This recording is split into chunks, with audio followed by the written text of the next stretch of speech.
وأنتم مسلمون۔ اللہ تبارک و تعالی ارشاد فرماتا ہے کسی آدمی کا یہ حق نہیں کہ اللہ اسے کتاب اور حکم اور پیغمبری دے، پھر وہ لوگوں سے کہے کہ اللہ کو چھوڑ کر میرے بندے ہو جاؤ۔ ہاں، یہ کہے گا کہ اللہ والے ہو جاؤ، اس سبب سے کہ تم کتاب سکھاتے ہو اور اس لیے کہ تم درس کرتے ہو، اور نہ تمہیں حکم دے گا کہ فرشتوں اور پیغمبروں کو خدا ٹھہرا لو۔ کیا تمہیں کفر کا حکم دے گا بعد اس کے کہ تم مسلمان ہوئے؟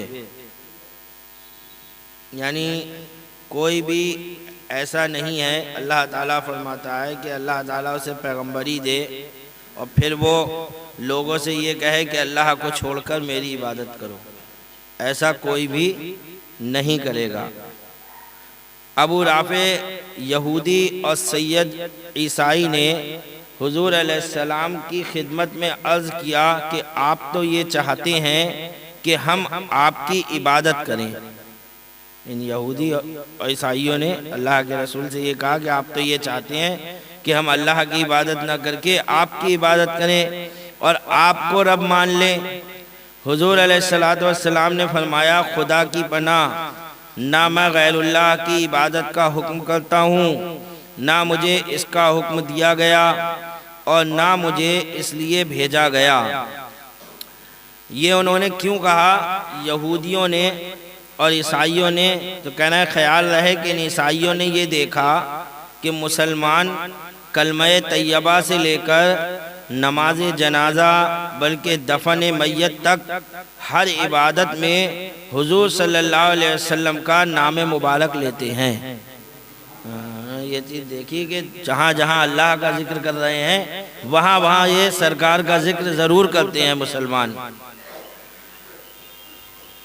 ان کی کوئی عبادت، اذان، تکبیر، نماز وغیرہ حضور صلی اللہ علیہ وسلم کے ذکر سے خالی ہی نہیں ہے۔ اللہ کی عبادت نماز پڑھتے ہیں، اس میں بھی درود پڑھتے ہیں سرکار پر۔ تو انہوں نے یہ دیکھ لیا کہ جہاں جہاں یہ اللہ کی عبادت کرتے ہیں وہاں اللہ کے رسول کا ذکر ضرور ہوتا ہے۔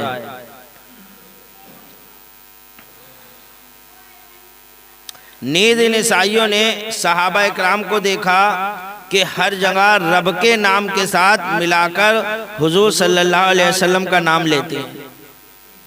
اللہ و رسول جانے، کوئی بھی بات ہوتی سرکار نے کوئی بات کو کہتے تو صحابہ اکرام کہتے اللہ و رسول جانے، تو جہاں یہ کہتے اللہ جانے وہیں یہ بھی کہتے رسول بھی جانے۔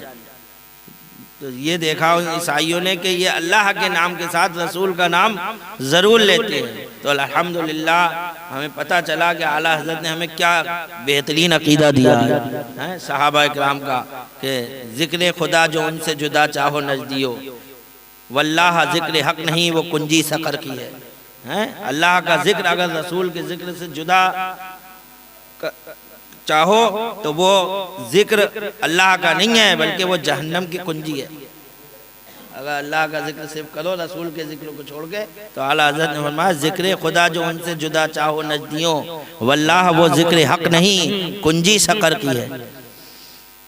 اور ہوتے کہاں خلیل و بنا کعبہ و منا، لولاک والے صاحبی سب تیرے در کی ہے۔ بزرگوں کی وجہ سے ہی جو ہے سب کچھ ہے۔ تو یہاں یہ صحابہ اکرام کا عقیدہ ہمیں پتہ چل گیا کہ وہ ہر اللہ کے نام کے ساتھ ہر عبادت میں اور اللہ کا ذکر جہاں جہاں کرتے تھے وہ اللہ کے رسول کا ذکر ضرور کیا کرتے تھے۔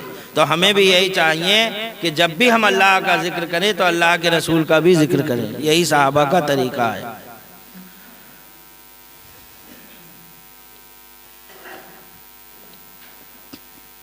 حضور صلی اللہ علیہ وسلم کا نام لیتے ہیں اور کچھ فرق نہیں کرتے۔ نیز دیکھا کہ حضرات صحابہ اکرام اٹھتے بیٹھتے بولتے چالتے حضور علیہ السلام کا انتہائی ادب کرتے ہیں۔ یہ بھی دیکھا کہ اٹھتے بیٹھتے سرکار کا بہت ادب کرتے ہیں، کہ اتحیات کی طرح حضور علیہ السلام کے سامنے بیٹھتے ہیں۔ جیسے نماز میں اتحیات میں بیٹھا جاتا ہے، سرکار کے سامنے سب اسی طرح بیٹھتے ہیں۔ اچھا یہ ادب سکھایا کس نے؟ آج ہم صلاۃ و سلام ہاتھ باندھ کے پڑھتے ہیں تو دیوبندی کہتا ہے کہ نماز کی طرح ہاتھ کیوں باندھ لیتے ہو؟ صلاۃ و سلام پڑھو، نماز کی حیت کیوں پیدا کرتے ہو؟ نادان۔ اتحیات میں جیسے بیٹھا جاتا ہے وہ بھی تو نماز کی حیت ہے، اور صحابہ اکرام ویسے ہی بیٹھتے تھے سرکار کی بارگاہ میں۔ اور یہ ادب کس نے سکھایا؟ سرکار کی بارگاہ میں ایسے بیٹھو، یہ ادب سکھایا جبریل علیہ السلام نے خدا کا۔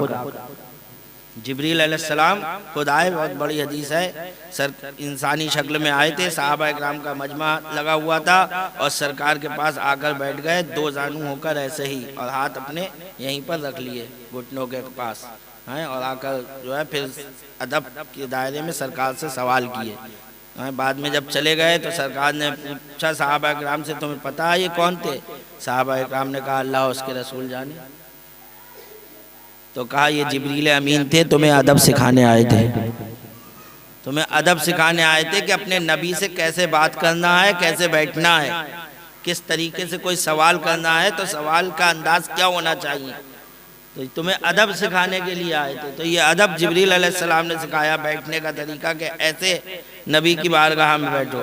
تو حضور صلی اللہ علیہ وسلم کے سامنے بیٹھتے ہیں، آپ کی آواز سے اپنی آوازیں اونچی نہیں کرتے، نہیں ہے کہ سرکار کی آواز سے زیادہ تیز آواز ان کی نکل جائے، بہت دھیما بولتے تھے ہلکے سے سرکار کی بارگاہ میں۔ نگاہیں آپ سے نہیں ملاتے، نگاہ ملا کر بات نہیں کرتے سرکار سے، نیچی نگاہ کر کے پھر سرکار سے بات کیا کرتے تھے صحابہ اکرام۔ ان چیزوں کو دیکھ کر وہ چیخ اٹھے کہ یہ لوگ حضور علیہ السلام کی عبادت کرتے ہیں، ہم حضرت مسیح کو خدا کا بیٹا مانتے ہیں، یہ تو حضور علیہ السلام کو خدا مانتے ہیں۔ ان کمبختوں نے تعظیم اور عبادت میں فرق نہ کیا، یہ تعظیم تھی، عبادت نہیں تھی، اور تعظیم کرنا چاہیے، تعظیم اور عبادت میں فرق نہ کیا۔ جو آج لوگ کہتے ہیں کہ بریلوی حضور علیہ السلام کو خدا سے ملا دیتے ہیں، حد سے بڑھا دیتے ہیں، انہوں نے یہ سبق انہی عیسائیوں سے پڑھا ہے۔ جو یہ ایسا کہتے ہیں وہ سب وہابی دیوبندی، یہ سب ایک ہی تھالی کے چٹے بٹے ہیں، سب دشمن رسول۔ یہ آج کی گفتگو نہیں، پرانی گفتگو ہے۔ حسن سے روایت ہے کہ ایک شخص نے بارگاہ نبی میں عرض کیا کہ ہم آپ کو سلام ایسا ہی کرتے ہیں جیسے ایک دوسرے کو کیا کرتے ہیں، ہم آپ کو سجدہ کیوں نہ کیا کریں جس سے آپ کی شان خصوصی ظاہر ہو جائے، یعنی جیسے ہم آپس میں سلام کرتے ہیں اللہ کے رسول، ایسے ہی آپ کو سلام کر دیتے ہیں، تو ہم کچھ ایسا کرنا چاہتے ہیں کہ آپ کی شان الگ دکھے، تو ہم چاہتے ہیں کہ ہم آپ کو سجدہ کر لیں۔ حضور سید عالم صلی اللہ علیہ وسلم نے فرمایا کہ کسی کو جائز نہیں کہ غیر خدا کو سجدہ کرے، ہاں اپنے نبی کی تعظیم کیا کرو۔ سرکار نے خود فرما دیا سجدہ تو کرنا جائز نہیں ہے، لیکن ہاں اپنے نبی کی تعظیم کیا کرو، اپنے نبی کی تعظیم کرو اور حقدار کا حق پہچانو۔ تب یہ آیت کریمہ نازل ہوئی جس میں ان عیسائیوں اور یہودیوں کا رد کیا گیا کہ کسی آدمی کا یہ حق نہیں کہ اللہ اسے کتاب اور حکم اور پیغمبری دے، پھر وہ لوگوں سے کہے کہ اللہ کو چھوڑ کر میری بندے ہو جاؤ۔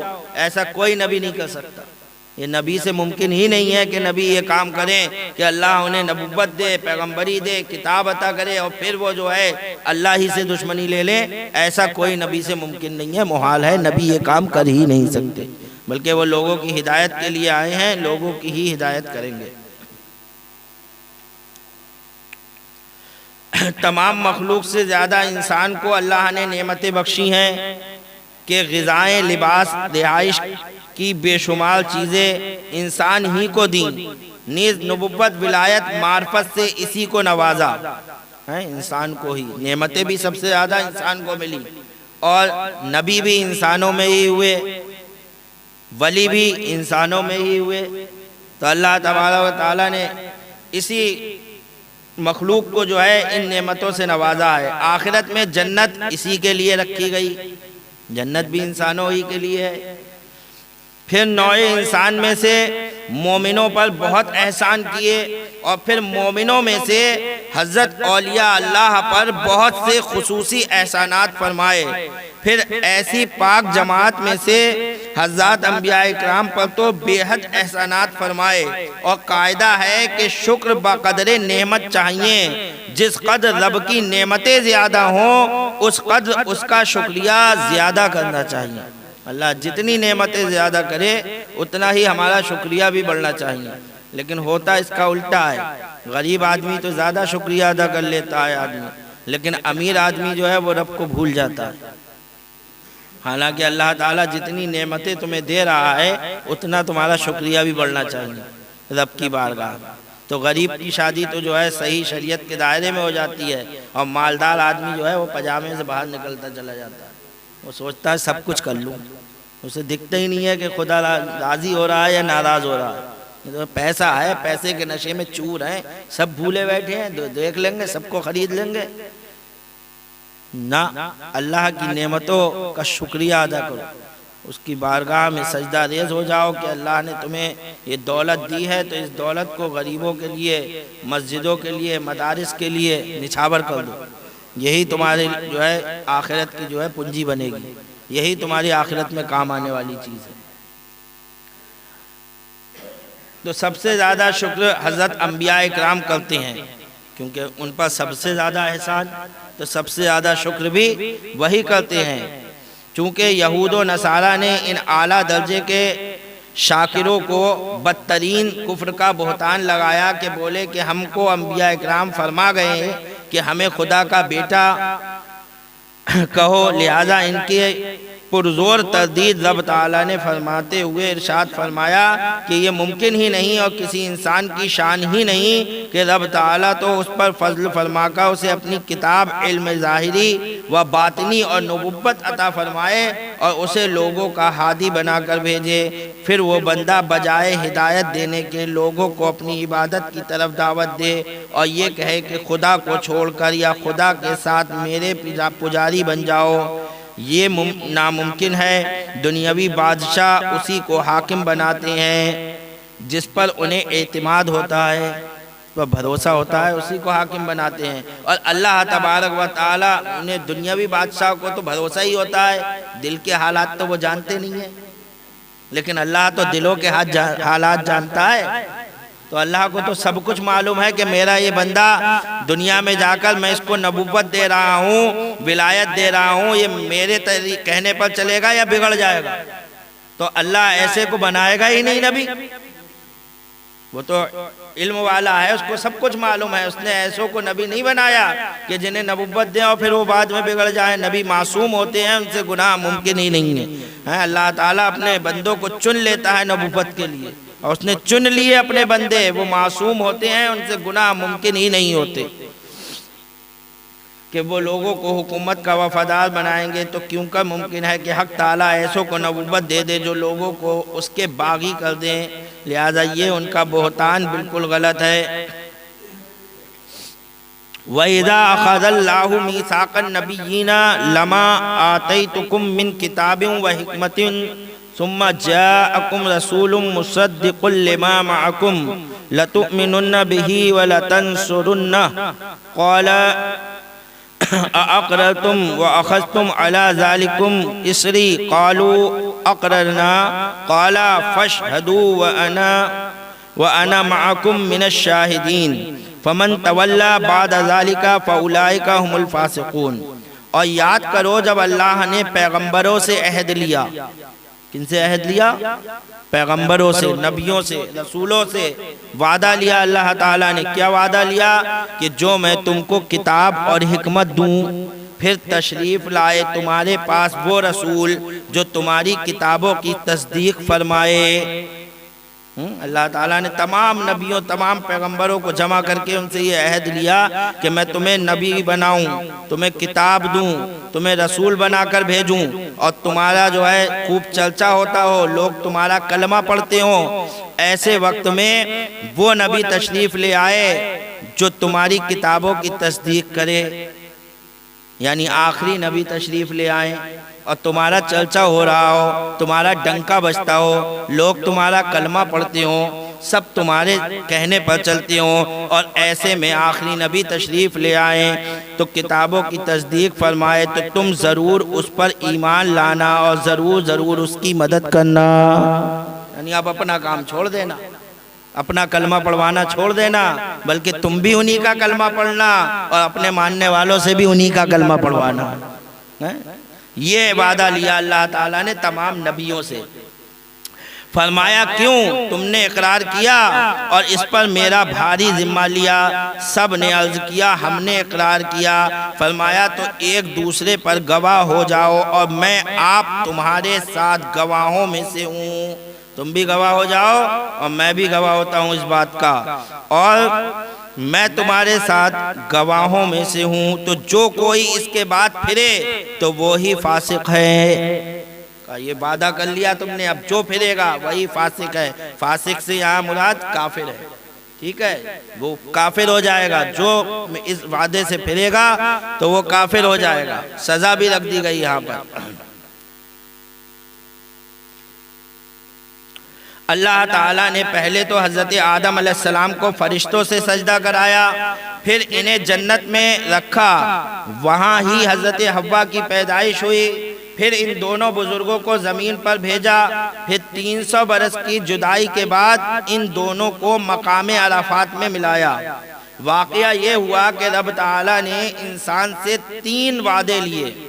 ایک اپنی ربوبیت کا جو سب سے لیا گیا، جس کا ذکر ہے الستو بربکم قالوا بلا، تمام انسانوں کو اکٹھا کیا، یعنی آدم علیہ السلام کی پشت سے تمام انسانوں کو نکالا، قیامت تک جتنے پیدا ہونے والے تھے، اور سب کو نکال کر سب سے پوچھا کیا میں تمہارا رب نہیں ہوں؟ سب نے کہا بلا، ہاں تو ہمارا رب ہے۔ یہ وعدہ لے لیا سب سے کہ ہاں میں ہی تمہارا رب ہوں، عبادت میری ہی کرو گے دنیا میں جا کر۔ ایک وعدہ یہ ہو گیا، کہا بلا، فرمایا گیا۔ دوسرا اظہار دین کا جو خاص علماء اہل کتاب سے لیا گیا، وہ صرف علماء اور اہل کتاب سے لیا گیا، علماء اہل کتاب سے اظہار دین کا۔ اور آدم علیہ السلام کو جنت سے ہندوستان کولمبو کے پہاڑ سراندیپ پر اتارا گیا، اور حضرت حوا کو جدہ میں 300 سال تک ان میں جدائی رہی، اور آدم علیہ السلام معافی کے لیے گریہزاری فرماتے رہے۔ پھر حضور علیہ السلام کے نام کی برکت سے توبہ قبول ہوئی، اور عرفات میں حضرت حوا سے ملاقات کی۔ پھر نعمان پہاڑ پر آدم علیہ السلام کی پشت سے تمام روحوں کو نکالا گیا جو باریک چیٹیوں کی شکل میں تھی۔ کیسی تھی؟ باریک چیٹیوں کی شکل میں تھی۔ ظاہر سی بات ہے جب سے انسان بنا تب سے لے کر قیامت تک کے سب کو جمع کرنا تھا، تو باریک چیٹیوں کی شکل میں وہاں پر جمع کیا گیا۔ کفار کی روحیں سیاہ تھیں، جو کافر تھے جنہیں، یعنی جو کافر ہو کر مرنا تھا جنہیں، ان سب کی روحیں کالی تھیں، اور مسلمانوں کی سفید تھیں۔ مسلمانوں کی روحیں چمک رہی تھیں، سفید تھیں، اور انبیاء اکرام کی ارواح روشن تھیں، ان کی جو ہے بہت روشن چمکدار۔ ان سے یہ عہد لیے گئے، جن میں تیسرا عہد وہ تھا جس کا ذکر اس آیت میں ہے کہ اے نبی، یعنی وہیں پر ہی یہ عہد لیے گئے۔ تو ان میں سے تیسرا عہد جو نبیوں سے لیا گیا وہ یہ تھا کہ اے نبی صلی اللہ علیہ وسلم، ان اہل کتاب کو نبیوں کا وہ عہد میثاق یاد دلا دو جس کا ذکر توریت اور انجیل میں ہے، تاکہ انہیں عبرت حاصل ہو اور ان کے دلوں میں آپ کی عظمت پیدا ہو۔ وہ یہ کہ حق تعالیٰ نے سارے پیغمبروں سے، خواہ وہ محض نبی ہوں یا رسول یا مرسل بھی، سب کے سامنے یہ عہد لیا کہ اے گروہ انبیاء، جب میں تمہیں دنیا میں بالواسطہ یا بلا واسطہ اپنی کتاب یا صحیفہ اور اپنا علم و حکمت عطا فرماؤں، تمہیں تمغہ نبوت سے سرفرازی بخشوں، پھر اسی حال میں جبکہ تمہاری نبوت کا آفتاب خوب چمک رہا ہو اور تمہارا کلمہ پڑھا جا رہا ہو، تمہارے نام کے ڈنکے بج رہے ہوں، وہ پچھلا پیغمبر، دعائے خلیل اور بشارت مسیح، ساری خلقت کا ہادی، عرش و فرش کا بادشاہ، احمد مصطفیٰ محمد مصطفیٰ صلی اللہ علیہ وسلم تمہارے پاس تشریف لے آئے تو تم ان کا کلمہ پڑھ کر ان پر ایمان لے آنا۔ تمہیں یہ کرنا ہے، اور ہر طرح ان کی امداد کرنا اور اعانت کرنا۔ بولو کیا اقرار کرتے ہو اور اس بھاری ذمے کو اٹھاتے ہو؟ تمہیں یہ بات منظور ہوگی؟ سب نے عرض کیا اے مولا ہم سب کو اس کا اقرار ہے، تجھ سے عہد کرتے ہیں اور اس کی پابندی کریں گے۔ فرمایا اچھا تم سب ایک دوسرے پر گواہ بن جاؤ، صرف تمہاری گواہی پر ہی بس نہیں بلکہ ہماری شاہی گواہی بھی اس میں شامل رہے گی، ہم بھی تمہارے ساتھ گواہ ہیں۔ خیال رہے کہ جو کوئی اس عہد و پیمان کے بعد اس نبی پر ایمان لانے سے منہ موڑے گا وہ کافر ہو جائے گا۔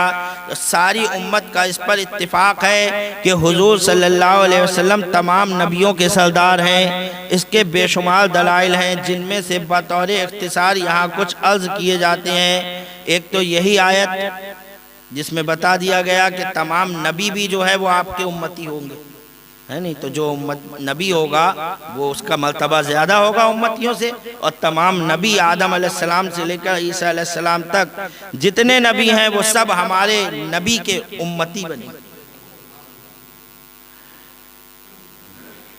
اور دوسری یہ کہ کنتم خیر امت اخرجت للناس، اللہ نے قرآن میں فرمایا تم بہترین امت ہو، امت کو بہترین کہا۔ تو اس آیت سے معلوم ہوا کہ امت مصطفیٰ صلی اللہ علیہ وسلم تمام امتوں سے افضل ہے، اور ظاہر ہے کہ امت کی افضلیت اس کے پیغمبر کی افضلیت سے ہوگی۔ جب نبی افضل ہے تبھی تو امت افضل ہے۔ تو یہ بھی پتہ چل گیا کہ اس سے بھی پتہ چلتا ہے کہ نبی افضل ہے۔ اور سرکار دو عالم صلی اللہ علیہ وسلم نے خود فرمایا کہ میں قیامت کے دن اولاد آدم کا سردار ہوں گا، ہمارے ہاتھ میں لواء الحمد ہوگا کہ اس جھنڈے کے نیچے آدم و اولاد آدم ہوں گے، سب ہوں گے اس کے نیچے، آدم بھی اور اولاد آدم بھی۔ فرماتے ہیں صلی اللہ علیہ وسلم کہ ابراہیم خلیل اللہ ہیں، موسیٰ کلیم اللہ ہیں، عیسیٰ روح اللہ ہیں، آدم صفی اللہ ہیں، مگر ہم حبیب اللہ ہیں۔ سب کو کہا اب بتا دو حبیب کا مرتبہ زیادہ ہوگا کس کا ہوگا؟ تو یہ انداز تھا سرکار کا دکھانے کا اپنی شان۔ لوگ صحابہ اکرام بیٹھے ہوئے چرچا کر رہے تھے کہ بتاؤ موسیٰ علیہ السلام کو کتنا مرتبہ دیا اللہ تعالیٰ نے، کلیم اللہ بنا دیا، حضرت ابراہیم علیہ السلام کو کتنا مرتبہ دیا، خلیل اللہ بنا دیا۔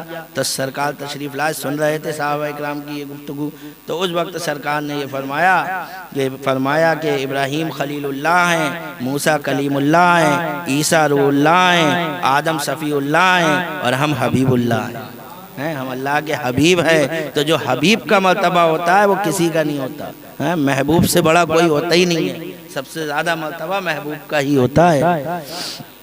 کہا ہم حبیب اللہ ہے۔ فرمایا حضور صلی اللہ علیہ وسلم نے کہ جب لوگ اٹھیں گے تو سب سے اول ہم ہوں گے، جب چلیں گے تو سب کے پیشوا ہم ہوں گے، جب سب خاموش ہوں گے اس دن کنجیاں اور حمد کا جھنڈا ہمارے ہاتھ میں ہوگا، کوئی نہیں بول پائے گا۔ نبی بھی خاموش ہوں گے، اس وقت بولیں گے تو ہم بولیں گے۔ اس سرکار اپنی شان خود بیان کر رہے ہیں کہ دیکھو، اسی لیے اعلیٰ حضرت نے فرمایا سب سے اولا و اعلیٰ ہمارا نبی، سب سے بالا و والا ہمارا نبی، سارے اونچوں میں اونچا سمجھیے جسے ہے اس اونچے سے اونچا ہمارا نبی، سارے اچھوں میں اچھا سمجھیے جسے ہے اس اچھے سے اچھا ہمارا نبی۔ کتنے تارے کھلے کھل کے سب چھپ گئے پر نہ ڈوبے نہ ڈوبا ہمارا نبی۔ کرنی بدلی رسولوں کی ہوتی رہی اور چاند بدلی کا نکلا ہمارا نبی۔ اور آئے رسول، ایک آیا ایک گئے دوسرے آئے، دوسرے آئے دوسرے گئے تیسرے آئے، بدلتے رہے رسول، لیکن ہمارے نبی ایسے نکلے کہ قیامت تک کے لیے پھر نبی سب بند ہو گیا سلسلہ، جو آخری نبی بن کر تشریف لے کر آئے۔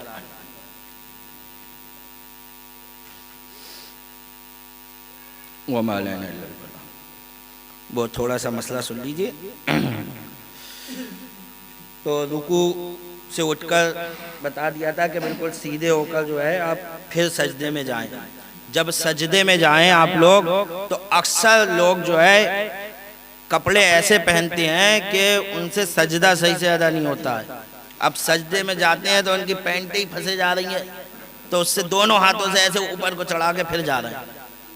بھائی ایسے کپڑا کیوں پہن رہے ہو آپ کہ آپ کو دونوں ہاتھ سے اوپر چڑھانا پڑ رہا ہے، ورنہ بیٹھ ہی نہیں پا رہا ہے، یا تو پینٹ پھٹے گی ورنہ تم نہیں بیٹھ پاؤ گے۔ نماز میں ایسا کپڑا پہن کے نماز پڑھو گے، نماز تو خود ہی قرات سے خالی رہے گی۔ ڈھیلا کپڑا پہنو۔ اب آپ نے اگر دونوں ہاتھوں سے رکوع سے جب سجدے میں جاتے ہیں تو لوگ دونوں ہاتھوں سے ایسے پیچے اوپر کرتے ہیں، اکثروں کو دیکھا ہے دونوں ہاتھوں سے پیچے اوپر کرتے ہیں۔ تو بعض علماء کے نزدیک دونوں ہاتھ سے کام کرنا نماز میں یہ مفسد نماز ہے، یعنی نماز فاسد ہو گئی، ہوئی نہیں سرے سے۔ اور مکروہ میں تو اتفاق ہی ہے سب کا کہ مکروہ تو ہوئی، مکروہ تو ہوئی۔ حلال میں مکروہ تحریمی یعنی واجب الاعادہ، تب بھی دوبارہ پڑھنا واجب۔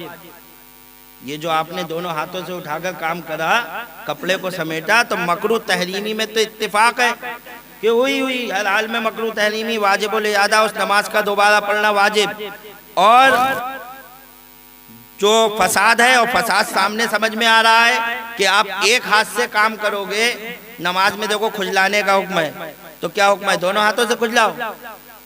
اگر آپ دونوں ہاتھوں سے کھجلاؤ گے نماز فاسد ہو جائے گی، کیونکہ نماز میں کوئی بھی ایسا کام کرنا کہ جس سے دور سے دیکھنے والا یہ سمجھے کہ یہ نماز میں نہیں ہے، وہ نماز کو فاسد کر دیتا ہے۔ یہ قاعدہ ہے، آپ قاعدہ سن لو پہلے۔ نماز میں کوئی بھی ایسا کام کرنا کہ دور سے دیکھنے والا یہ سمجھے کہ یہ نماز نہیں پڑھ رہا ہے، تو وہ نماز کو فاسد کر دے گا، نماز ہوگی نہیں۔ اب آپ کے کھجلی مچی کہیں پر اور آپ نے ایسے کر کے کھجلایا، تو ایک ہاتھ بنے ہوئے تو آدمی نے دیکھنے سے سمجھ لیا ہاں نماز میں ہے۔ اور اگر آپ کے دونوں طرف کھجلی مچ رہی ہے، آپ نے دونوں ہاتھوں سے کھجلانا شروع کر دیا، اس وقت کسی نے دیکھا آپ کو، جس وقت آپ کھجلا رہے تھے اس وقت دیکھا اس نے، تو وہ کیا آپ کو نماز میں سمجھے گا؟ نہیں سمجھے گا نا، نماز فاسد۔ یہی قاعدے کی بنا پر نماز فاسد ہوئی نہیں ہوئی۔ تو دونوں ہاتھ سے کام کرنے سے نماز فاسد ہو جائے گی۔ اب آپ دونوں ہاتھ سے ہی اٹھا رہے ہو تو جن کے نزدیک ہے تو وہ فاسد، ملال مکروہ تحریمی میں اتفاق ہے۔ تو آپ کو کبھی بھی کپڑے کو نہیں اٹھانا ہے، یہ آپ سمجھ لیں۔ سجدے میں جانا ہے ایسے ہی جانا ہے، اور سجدہ کرنا ہے جا کر۔ جب سجدے میں جائیں تو یہ ناک، بہت سے لوگوں کو دیکھا ہے ناک کی ہڈی نہیں لگاتے ہیں، بلکہ بہت سے تو ناک ہی نہیں لگاتے، خالی پیشانی لگائے رہتے ہیں، اور صرف ناک کی اگر لگے گی تو ذرا سی نوک رکھیں گے۔ نوک رکھنے سے واجب ادا نہیں ہوگا، ناک کی ہڈی کا دبانا یہ واجب ہے۔ اگر یہ ہڈی ایسے کر کے نہیں دبی، نرم ہڈی، تو یہ واجب ادا نہیں ہوگا، نماز دوبارہ پڑھنا پڑے گی۔ اس لیے سجدے میں دھیان رکھیں کہ یہ ہڈی آپ کی خوب دب جائے۔ اور دونوں پیروں کی انگلیوں کا دھیان رکھیں کہ انگلیوں کا پیٹ، نوک نہیں، اکثر لوگوں کا نوک لگی رہتی ہے، بس انگلیوں کا نوک ہے یہ، اور یہ ہے پیٹ۔ پیٹ کا لگنا یہ جو ہے ضروری ہے، واجب۔ ایک انگلی کا لگنا فرض اور 6 انگلیوں کا لگنا واجب ہے، یعنی 3 اس پیر کی، 3 اس پیر کی، اور 10 انگلیوں کا لگنا سنت ہے۔ تو اس طریقے سے سجدہ کرے کہ 10 انگلیوں کا پیٹ جو ہے وہ لگا ہو خوب۔ جب سجدے میں جائیں تو پیروں کو دھیان دیا کرے کہ ہماری انگلیاں جو ہیں سب مڑی بھی ہیں یا نہیں مڑی ہیں۔ کعبے کی طرف ان کا منہ ہو جانا چاہیے انگلیوں کا۔ جب کعبے کی طرف منہ ہوگا تبھی تو پیٹ لگے گا، اور خالی کھڑی رکھیں گے تو کعبے کی طرف کہاں ہوگا۔ تو اس چیز کا سجدے میں آپ دھیان رکھیں کہ ہم نماز پڑھ رہے ہیں، اور ہم نماز ہی صحیح سے نہیں پڑھیں گے تو بتائیے کیا ہوگا۔ کون سی ہم پڑھتے ہیں جو تھوڑی بہت پڑھ رہے ہیں وہ بھی ڈھنگ سے نہیں پڑھیں، اس میں بھی بس آئے الٹا سیدھا وضو کرا، الٹی سیدھی نماز پڑھی، نہ پیر کی انگلیاں لگی نہ کچھ لگا، لے ہو گئی جمعہ، ہو گئے نمازی بہت بڑے۔ نہیں، اس چیز کا دھیان رکھو، آپ نماز پڑھنے آئے ہو، کوئی کھیل کرنے نہیں آئے ہو۔ آپ دین اور کاموں میں تو بہت دھیان رکھتے ہو، اپنے کاروبار میں ایک ایک چیز کا، ایک ایک پیسے کا، یہاں نماز جیسی چیز، اس کی اہمیت کو آپ نہیں سمجھتے ہو، اس کو کتنے دھیان سے پڑھنا چاہیے۔ تو اس چیز کا بہت دھیان رکھیں کہ ہماری 10 انگلیاں جو ہیں کعبے کی طرف رہنا چاہیے۔ تو اتنا دھیان رکھیں کہ ناک کی ہڈی لگی رہے صحیح سے، اور 10 انگلیاں جو ہیں خوب جم جائیں تو سجدہ ہوگا۔ سنتیں پڑھ لیجیے۔